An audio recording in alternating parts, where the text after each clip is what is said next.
Hex, and in today's video I'm going to show you how to make a custom breakout box for your Apex. Now there's two different designs I like to use. They are the plug-in with the mono headphone jack and then the switch design.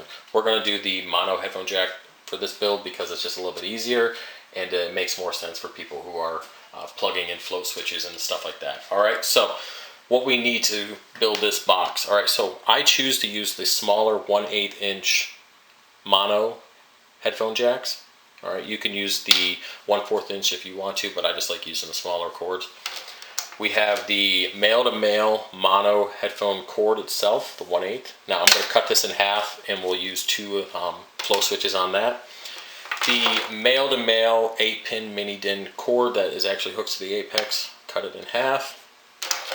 Of course, solder, wire, and we have the soldering gun or iron, whatever you want to call it, and we have a drill bit to drill this box here. We're going to use a project box. Now I built a custom test design here just to see if the idea would be good, and this was a while back. It is actually made out of a headphone case I got at Best Buy. It's not the greatest thing in the world, but it works really well. Everything plugs in just fine. Okay, so we're going to build exactly this, but we're going to build it in here today. Okay, so let's get started on the build. Alright, so the first thing you want to do is drill 6 holes. I just did a test one there. You can't really see, but I marked on a marker here the 6 holes. So let's go ahead and drill the next one.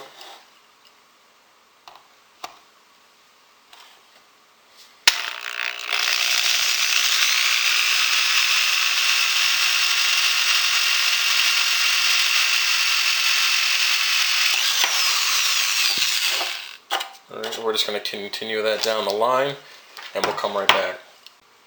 Now that we have all the holes drilled here in the box, we're going to go ahead and add our headphone jacks in backwards, okay? So you just got to find out which one is the negative. On this one, okay, alright, we have, this is actually the negative. Most of the time it's usually the opposite of this little flap here, but for whatever reason it is, it's on this one, okay? So we're just going to add all 6 of them facing the same direction, and then we are going to solder in our ground wire. Alright everyone, I went ahead and put in all the headphone jacks in backwards. Now this is the ground on all of these jacks. What we're going to do, the reason why we put them in backwards is so we can solder our ground wire, which I just took a 12 gauge wire. I twisted it after I stripped it just to make it a little bit stronger. And we're going to solder all the grounds together. Alright, so let's go ahead and do that. One thing I like to do when I solder is I like to add like a drop of solder on each terminal. So when I put the wire on there, I just have to heat that drop up again, and it fuses with the wire. So I don't know if that's the correct way to do it, but that's just the way I do it. So let's go ahead and get some more on there.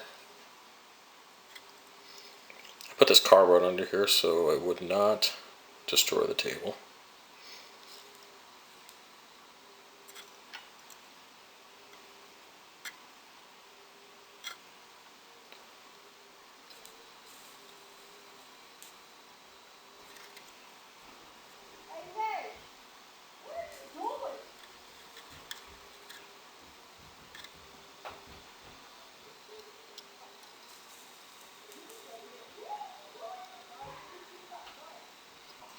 Alright, now we have to add our ground wire. So I have the solder on each one of the ground ends here, so we're going to go ahead and add our ground wire now. I usually just heat that solder end up real quick and add the wire. Now this isn't a permanent solder. I will come back with the actual solder itself and to make any adjustments that we need to make sure it's strong. This is just to hold the wire in place since I only have 2 hands.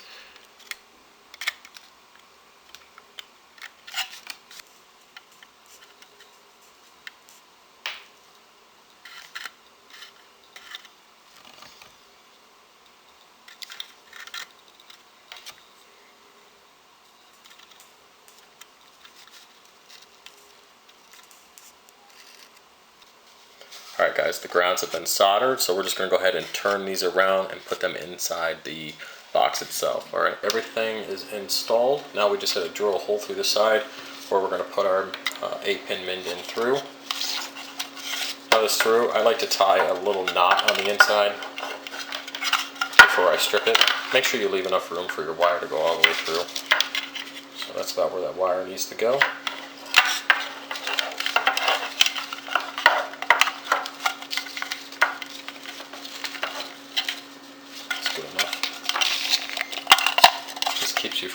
it out down the road. So we're just going to strip that wire. Alright, so the wire is stripped. Now, you have to determine which one's the ground, which one's switch 1, 2, 3, 4, 5, and 6. Now, there was a color code sheet that I found online for the 8-pin DIN, or mini DIN cable, but none of them matched up. It actually turned out that usually the black is the ground, but in this instance the blue is the ground and the purple isn't used.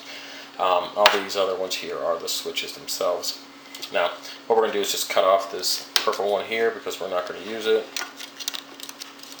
Alright, get rid of that. So we're just going to go ahead and put the ground wire on our ground, and then we're just going to, I have no particular order in which I want them placed in here, so we're just going to solder each one to the inside. Alright.